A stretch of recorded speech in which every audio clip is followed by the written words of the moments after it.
प्रत्येकाला जबाबदारी देऊन आपापल्या जागी ठेवलंय। मग सोबत कोण आहे महाराजांच्या? सोबत घेतला जिवा महाला का? दांडपट्टा चालवतो हो, पण तोच का? समोर सय्यद बंडा आहे ना, त्याच्याशी झुंजायचं तर हवा फक्त जिवा। सोबत घेतला संभाजी कावजी कोंढाळकर का? हत्तीसारखा धिप्पाड आहे हो, पण तोच का? अफजल खान तसाच आहे। आखाड्यात पहिलवान उतरवायचे झाले तर एकाच गटाचे असावेत, म्हणजे कुस्ती रंगते म्हणून घेतलाय संभाजी कावजी कोंढाळकर। आणखी 8 अंगरक्षक घेतले आणि महाराज निघाले। चालता चालता परत महाराज थबकले। जिवा महालाला विचारलं, जिवा कात्री आहे का रे? आता जीवाला काय कळेना, अफजल खानाच्या भेटीला निघाला आणि तलवार घेतली असेलच की, कात्री कशाला?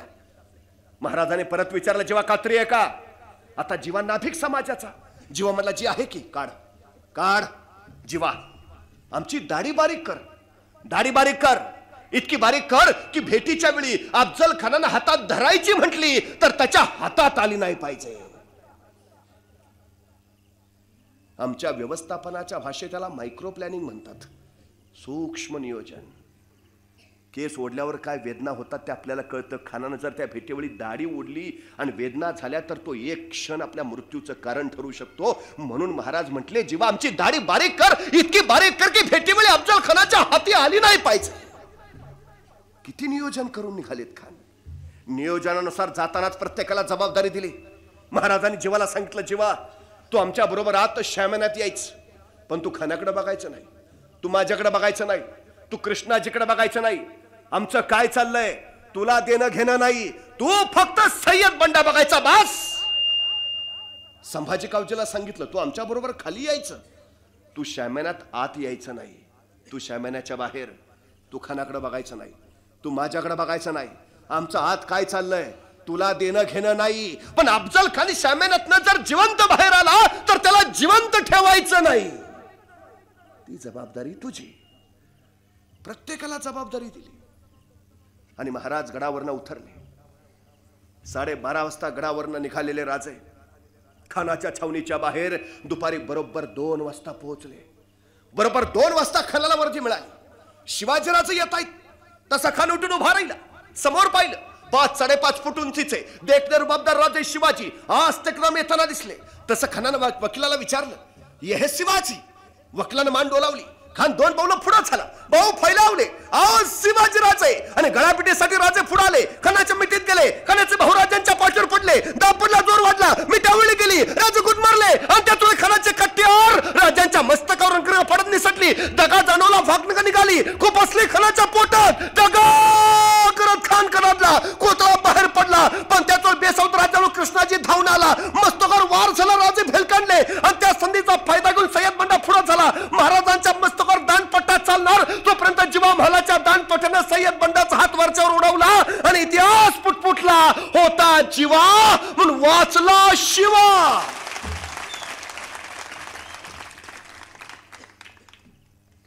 एक विचार करायचा इथं, जीवा महाला 1 सेकंद उशीर करता तर फार नाही, 1 सेकंद उशीर करता तर जीवा महालाच्या दांडपट्ट्यानं सय्यद बंडाचा हात छाटला जायच्या ऐवजी सय्यद बंडाच्या दांडपट्ट्यानं महाराजांचं मस्तक छाटलं गेलं असतं। आणि मग कळतं आम्हाला या खानाच्या प्रसंगाच्या वेळी महाराजांनी जीवा महालाच का घेतला सोबत, तोच का? याचं उत्तर इथं आहे। दुसरा का नाही कोण घेतला, जीवा महालाच का? याचं कारण हे आहे। मी जाणीवपूर्वक विधान करतो, आपल्या 50 वर्षाच्या आयुष्यात महाराजांनी एक चाल पुन्हा नाही वापरली आणि एक माणूस तोही पुन्हा नाही वापरला। सगळं 50 वर्षाचं चरित्र काढून बघा। महाराज खानाच्या भेटीला गेले, पण शाहिस्ता खानवर मात्र छापाच टाकायला गेले, चाल परत नाही। आणि माणूस आहेत, अवतीभोवती माणसं तीच आहेत, पण प्रत्येक प्रसंगात नायक म्हणून वेगळा आहे, जबाबदारी प्रत्येकाला वेगळी आहे। 50 वर्षाचा इतिहास काढा महाराजांचा, एक माणूस मुख्य भूमिकेत परत दिसणार नाही। जीवा महाला तुम्हाला प्रतापगडच्या रणसंग्रामातच भेटेल. तो पुरंदरावर दिसणार नाही. पुरंदरावर मुरारबाजी, तिथं बाजीप्रभू येणार नाही. बाजीप्रभू पावनखिंडीत, तिथं तानाजी असणार नाही. तानाजी कोंढाण्यावर, तिथं नेताजी भेटणार नाही. नेताजी आग्र्यात, तिथं येसाजी असणार नाही. येसाजी कर्नाटकात, तिथं सूर्याजी दिसणार नाही. प्रत्येक ठिकाणी नवा माणूस आहे. हे नियोजन आहे महाराजांचं. खान पडला. नियोजनानुसार असं ठरलं होतं की सगळ्यांनी मिळून पहिल्या दिंडी दरवाजा जवळ पोहोचायचं. राजे पोहोचले. पाठोपाठ एक अंगरक्षक गोळा झाला. राजांची नजर फिरविरली. 1 2 3 4 5 6 7 8 9 9 9 9 जाताना 10 होते. एक कोण राहिला माग, एक कोण राहिला माग. अंगरक्षकाने एकमेकावर नजर फिरवली. कुणीतरी अंगरक्षक पुटपुटला. राजा संभाजी कावजी दिसत नाही. संभाजी तो कोठे थांबला? कोठे थांबला तो? तोपर्यंत संभाजी कावजी पाठीमागून धापा टाकत येताना दिसला. राजाने विचारलं, संभाजी कोठे थांबला होता? कोठे रुकला होता? एवढा ऐकल्याबरोबर संभाजीने आपला हात वर केला. त्याच्या हातात अफजल खानाचं मस्तक होतं. ही मस्तक कापाय मागं थांबलो. राजे म्हणले, संभाजी पण हे आपल्या नियोजनात नव्हतं. हे नव्हतं आपल्या नियोजनात. हे नसतं धाडस का केलं का? तर संभाजी म्हणला, राज तुम्ही खानाच्या पोटात वाघनकं खुपसली, पण म्हणलं मरतय का नाही, म्हणून आणलं का आपण. राजे म्हणले, संभाजीची भागनका मी खानाच्या पोटात खुपसली, त्याला जहरी जालिम विष लावलेलंच होतं. खान ऐसा तैसा बचावणार नव्हताच. मग हे नसतं धाडस का केलं?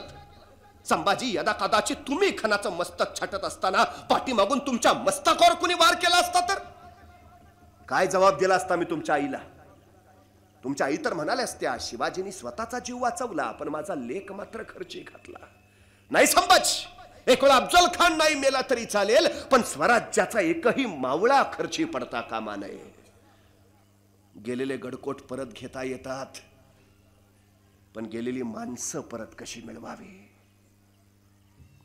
महाराज माणसाच्या रक्षणासाठी, माणसाच्या जीवासाठी सातत्याने धडपड करत राहिले. आपली माणसं कमीत कमी कशी मरतील, आपली कमीत कमी हानी कशी होईल याचा विचार करत राहिले. हे अद्भुत नियोजन फक्त महाराजांच्या चरित्रात तुम्हाला दिसतं. हे सगळं कधी घडलंय?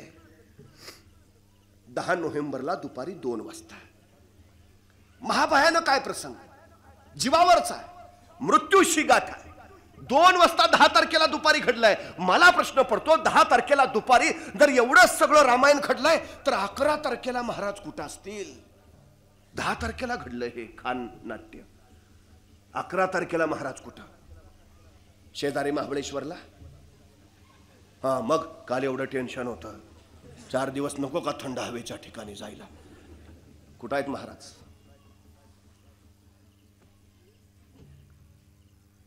10 तारखेला दुपारी 2 वाजता खान मारला. दुदुंब्या झाल्या. 2:30 वाजता रानावनात लोपलेलं मराठी सैन्य बाहेर पडला आणि खानाच्या सैन्यावर तुटून पडलं. 4, 5, 6 वाजेपर्यंत ही जुगलबंदी चालूच झाली. बघता बघता खानाचा सपशेल पराभव झाला. खानाचं सैन्य पाठीला पाहिलं आणि पळत सुटलं. शस्त्र तिथंच, तोफा तिथंच, हत्ती तिथंच, घोडे तिथंच, उंट तिथंच. बघता बघता 6, 6:30, 7 वाजता मराठीने हे सगळं काबीज केलं. महाराजांना तोफा मिळाल्या, सैन्य मिळालं, शस्त्र मिळाली, घोडी मिळाली, उंट मिळाली, हत्ती मिळाली. 8 वाजता महाराजांकडे सगळं गेलं. महाराज हे हे हे मिळालंय. 9 वाजता जिकडे तिकडे सगळे जेवायला गेले. जेवून 10 वाजता सगळे परत आले. सैन्य सज्ज झालं. आत्मविश्वास किती आहे बघा महाराजांचा.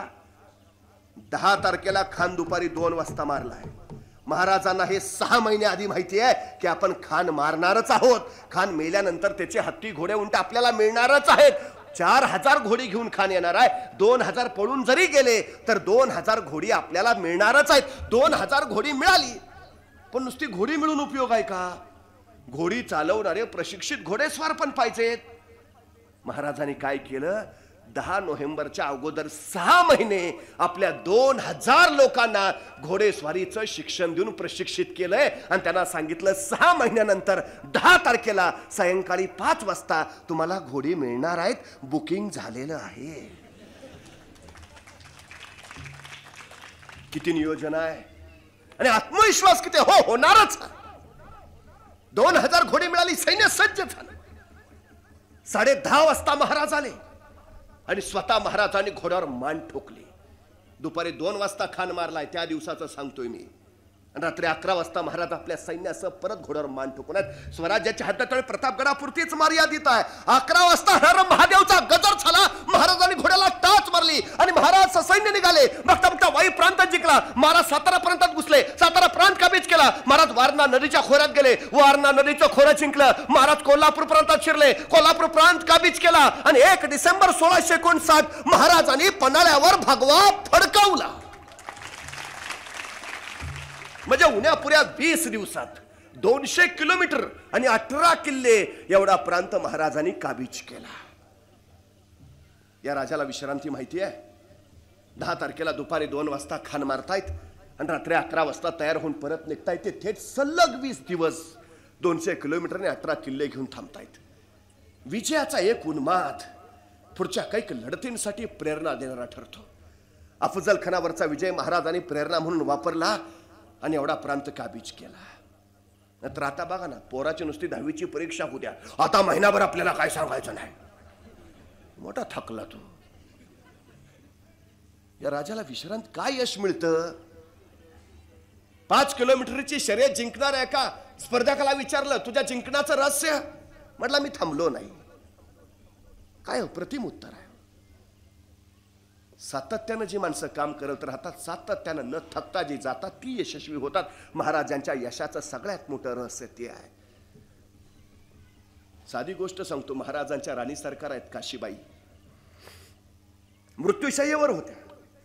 अखेरची घटका मोजत होत्या आणि त्यावेळी मासाहेब जिजाऊनी या काशीबाईंना विचारलं, काशीबाई, मरण्यापूर्वी तुमची काही शेवटची इच्छा असेल तर सांगा. आणि या काशीबाई म्हणाल्या, आमची शेवटची इच्छा एकच, आमची शेवटची इच्छा एकच, मरण्यापूर्वी फक्त एकदा राजांचे पाय नजरेस पडावेत. काय शेवटची इच्छा आहे? मरण्यापूर्वी फक्त एकदा राजांचे पाय नजरेस पडावेत. का? याच्या आधी ते कधी नजरेस पडले होते? महाराजांबरोबर लग्न लागलं तेव्हा. लग्नात काशीबाईंनी महाराजांचे पाय बघितलेले, पुन्हा नाही. मरण्यापूर्वी म्हणून काशीबाई सांगतायत की एकदा मरण्यापूर्वी पाय नजरेस पडू द्या. महाराजांनी स्वतःचा संसार नाही केला, महाराजांनी स्वराज्याचा प्रपंच उभा केला. म्हणून तुमच्या माझ्या पाठीचे कणे ताट आहेत. पन्हाळ्यावर पोहोचले महाराज. पन्हाळ्यावर भगवा फडकला आणि पन्हाळ्याच्या पायथ्याच्या छोट्या छोट्या गावातल्या तरण्याबाज जिगरबाज पोरांना वाटलं की आता स्वराज्य आलंय, आपण महाराजांकडे जायला हवं, महाराजांच्या कार्यात सामील व्हायला हवं. आणि मग अशी काही पोरं ठोरं गोळा झाली. त्यातच एक जण होता पन्हाळगडच्या पायथ्याच्या नेबापूर गावचा शिवा काशीद. नाव एकसारखंच, शिवा. दिसायचाही हुबहू राजांसारखाच, चालणं राजांसारखं, बोलणं राजांसारखं, मिशी ठेवणार राजांसारखी, दाढीचा कट तोही राजांसारखा. डोक्यात एकच नाद, जगावं तर वाघासारखं आणि लढावं तर शुभासारखं. दुसरं सुचतच नव्हतं. आमच्याकडं नाही का ते परवा आमिर खानचा गजनी आला, आमच्या पोरांच्या डोक्यावरचे केस गायब, मध्ये मध्ये रेषा, राज्यमार्ग महामार्ग असतो ना एकेकाला. आमच्या आताच्या पोराचे आयडॉल आमिर खान, माझ्या शिवा काशीदचे आयकॉन होते छत्रपती शिवाजी महाराज. ही सगळी पोरं महाराजांना भेटायला पन्हाळ्यावर आली. शिवा काशी त्यातच. आता महाराजांच्या आणि शिवा काशीदच्या आयुष्यातली पहिली भेट कधी झाली आहे? जानेवारी महिन्यात झाली आहे. पहिल्यांदा दोघं एकमेकाला कधी पाहतायत? जानेवारीत. शिवा काशीद स्वराज्यात कधी सामील झाला? जानेवारी 1660. आणि फेब्रुवारी मध्ये सिद्धी जव्हरचा 65,000चा वेढा पन्हाळ्याला पडलाय. महाराज त्या वेड्यात अडकले. नेताजी पालकरनं छापा टाकला, बळ तोकडं पडलं आणि राजांना कळून चुकलं, शक्तीपेक्षा युक्तीचा वापर करायला हवा. आणि त्या दिवशी राजांनी बोलावणं धाडलं नुकत्याच स्वराज्यात आलेल्या हुबहू आपल्यासारख्या दिसणाऱ्या या शिवा काशीदला. शिवा येतात झाला. राजा बोलावणं धाडलं जी. हो शिवा, शिवा तू आमच्यासारखा दिसतो असं आम्ही खूप ऐकून आहे. शिवा आज आम्हाला प्रत्यक्ष बघायचं आहे. शिवा हरकला. राजा तालोजी झपाट्यानं आत गेला. राजांचा वेश अंगावर परिधान केला. राजांचा जिरटोप मसर चढवला आणि राजांसारखाच मिशाला पीळ मारित राजांच्या सामने आला. राजा कसा दिसतो जी? आणि बघत राहिले राजे. शिवा शिवा. अरे आरशात आमचंच प्रतिबिंब पाहिल्याचा भास होतो शिवा. राज राज राज म्हणजे ते सिद्धी बी आम्हाला ओळखायचा नाही. आणि स्तब्ध निस्तब्ध झाले राजे. शिवा तुला कसं कळलं? तुला कसं कळलं? आम्ही तुला आमचं रूप देऊन सिद्धीच्या भेटीला पाठवणार ते. तसा शिवा म्हटला, राज एवढं दिस तुमच्या संगती राहिलो तो काय उगाव आहे? तुमच्या काळजाचं ठोकं बी काय सांगते ते कळतं आम्हासनी. राज राज राज द्या की इडा. जातो की, लढतो की, भिडतो की जाऊन त्या सिद्धीला. अरे राजे सरदिशी पुढे झाले. शिवाला कडकडून मिठी मारली आणि राजांच्या डोळ्यातला एक अश्रू शिवाच्या पाठीवर पडला. अशी अशी कौतुकाची थाप कधी कुणाच्या पाठीवर पडलीच नव्हती. ते भाग्य शिवाच्या वाट्याला आलं आणि त्याच वेळी चाल ठरली. राजाने सिद्धीला निरोप धाडला. आम्ही तह करायला तयार आहे. सिद्धी आनंदला. आखिर आई गया दक्कन का चूहा सिकंजे में, अब दिखाएंगे उसे अल्लाह ताला की मेहरबानी, शब रात का जश्न होगा. आखिर सिवा आ ही गया पंचे में. बसा फिकीर कैसी. सिद्धी गाफिल, सैन्य बेसावध, वेडा ढिला पडला आणि याच ढिलाईचा फायदा राजाने उचलला. बाजी प्रभूंना सोबतीला घेतलं आणि राजे त्या पावसाळ्याच्या किर्र रात्री पन्हाळ्यावरनं विशाळ गडाकडे निघाले. आणि करायला निघाला. राजांचं रूप घेतलेला शिवा आकाशित. सिद्धी वाट बघत होता. पालखी येताना दिसली तसा सिद्धी पुढे झाला.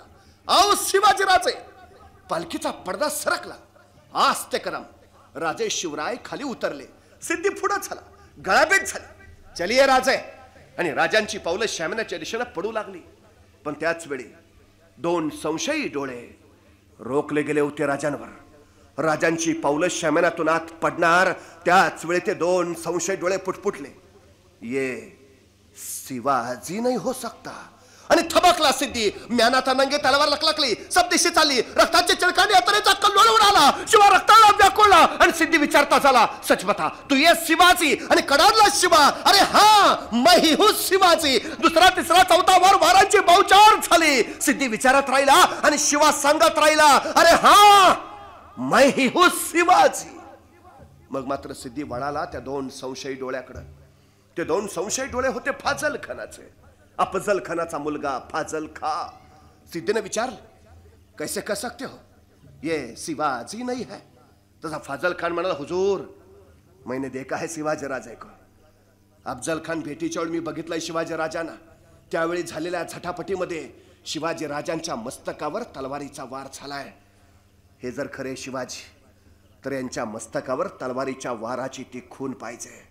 तसा सिद्धी झपडल्यासारखा पुढे झाला. शिवाच्या मस्तकावरचा जिरटोप मागे सरला. मस्तकावर वाराची खून नव्हती. शिवा सापडला. नंगी तलवार लकलकली. सब दिशे चालली. रक्ताची चिळकांडी यात्रेचा कल्लोळ उडाला आणि अखेर समशीर आली गर्दनीवर. सिद्धी विचारता झाला, मरने से पहले आखिरी बार पूछता हूं, सच बता तू ये शिवाजी? आणि कडाडला शिवा, अरे जन्माला जरी शिवा काशीत म्हणाला असलो तरी मरताना शिवाजी महाराज म्हणून मरतोय. हे भाग्य काही कमी आहे का?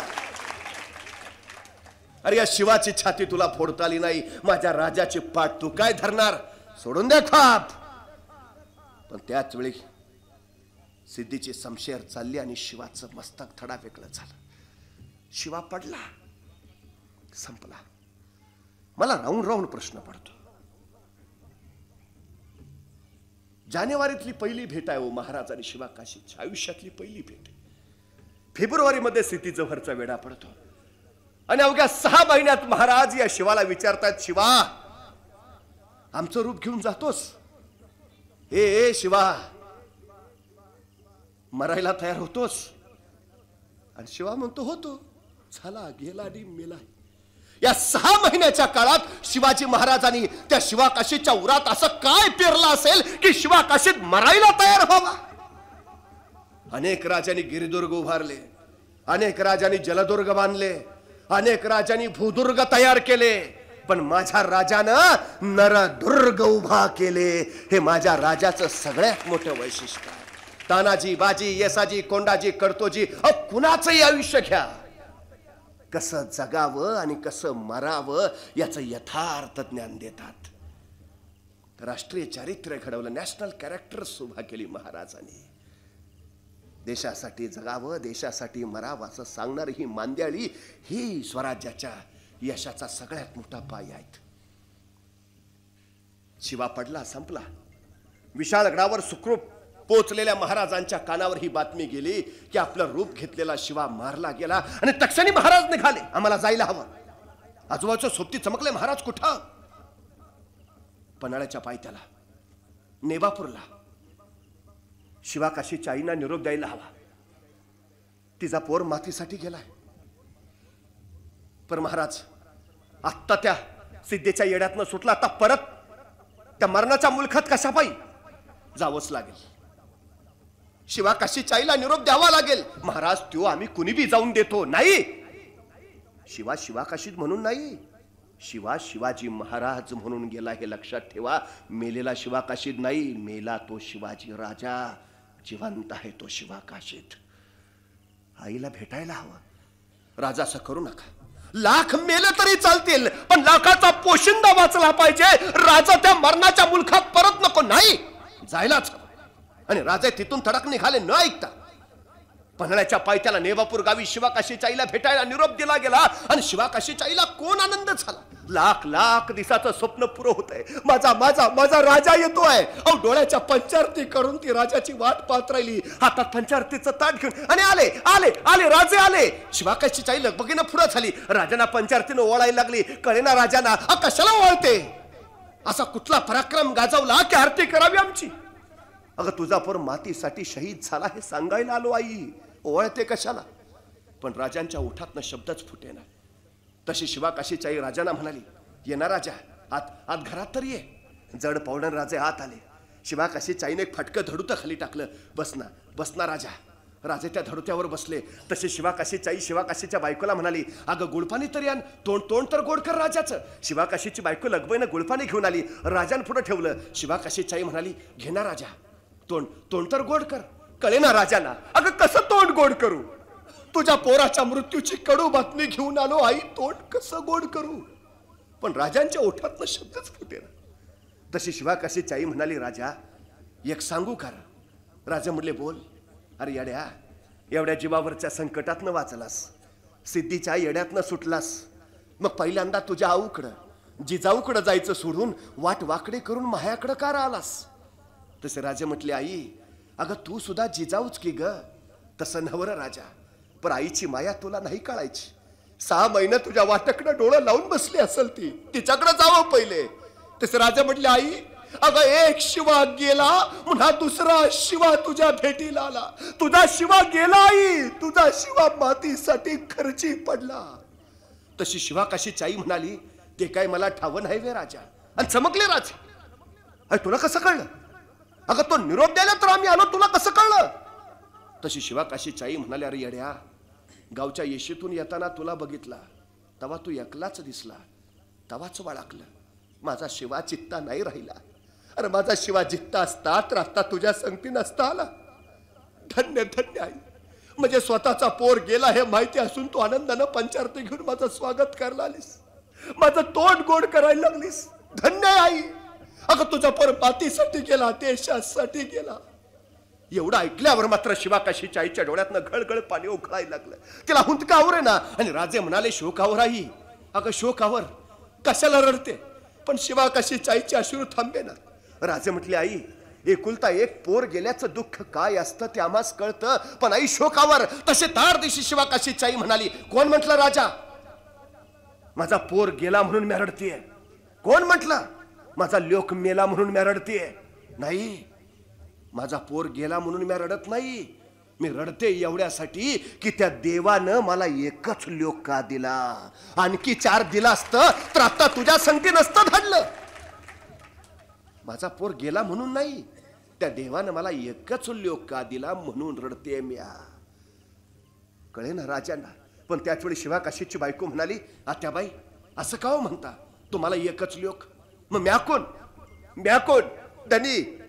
माझा धनी नसतील राहिलं, पण माझ्या धनाच्या जागी म्या लढीन राज.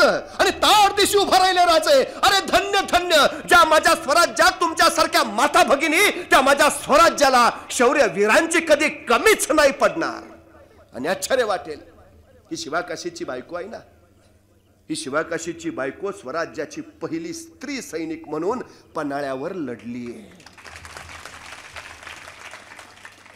जेव्हा जेव्हा या देशावर मातीवर संकट आली त्यावेळी फक्त मनगटच नाही, वेळ पडल्यावर इथल्या बांगड्याही झुंजल्यात हा इतिहास आहे इथला.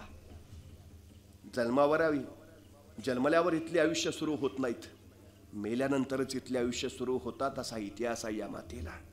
म्हणून विषय कारगिलचा असू द्या, नाहीतर मुंबईवरच्या 26/11च्या दहशतवादी हल्ल्याचा, मातीसाठी शहीद होणाऱ्यांची सगळ्यात जास्त संख्या माझ्या याच महाराष्ट्रातली आहे. कारण छत्रपती शिवाजी महाराजांनी आम्हाला तो आणि वारसा दिला, ही सगळ्यात मोठी वस्तुस्थिती आहे. खरं तर शक्तीचा हा वारसा भक्तीतून तुमच्या माझ्याकडे प्रवाहित झाला, ही सगळ्यात मोठी वस्तुस्थिती आहे. भक्तीनं मन चेतावीत, फुलावीत, ती पवित्र भावीत, भव्य भावीत, दिव्य भावीत, अथंग दंड व्हावीत, हा त्याच्या पाठीमागचा हेतू, जेणेकरून ती अशा सदरक्षणासाठी उभा राहतील, ही त्याच्या पाठीमागची भूमिका. खरं तर संतांनी घडवलेला महाराष्ट्र आणि त्या महाराष्ट्रात उभारलेलं शिवाजी महाराज आणि स्वराज्य हा शक्तिभक्तीचा अपूर्व संयोग आहे. आपण भक्तीची उपासना करत आहात, त्याच्यातून उद्याच्या शक्तीचा उदय निश्चित होईल अशी अपेक्षा व्यक्त करतो. या निमित्तानं आपल्याशी संवाद साधता आला, आपल्या सगळ्यांचे मनोभाव आभार मानतो. थांबतो. धन्यवाद.